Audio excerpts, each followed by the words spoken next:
लोकसभा का जो है इलेक्शन अभी मार्च 2022 में आएगा, तो उसमें ज़रूर हम हमारे प्रमोद सावंत जी जो हमारे मुख्यमंत्री है उनसे भी मैं बात करूंगा। और रिपब्लिकन पार्टी को एक दो सीट अगर मिलती है तो अच्छी बात है। अगर ऐसी सीट नहीं मिलती है तो 4-5 सीटों पर हम चुनाव लड़ेंगे इंडिपेंडेंटली और बाकी के जगह पर बीजेपी का समर्थन करेंगे। तो एक दो सीट के लिए हम कोशिश करेंगे। वहाँ जेपी नड्डा जी को भी मिलेंगे, यहाँ सीएम से भी बात करेंगे।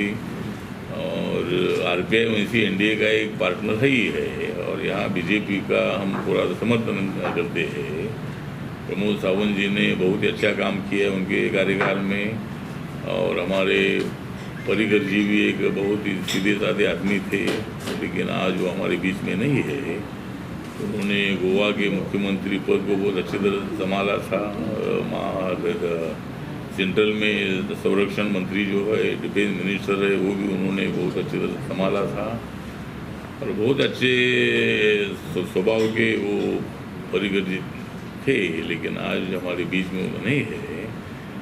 तो जिस सावंत जी के नेतृत्व में यहाँ बीजेपी अच्छा प्रदर्शन करेगी और दोबारा बीजेपी की सरकार आएगी, ऐसा हमें विश्वास है।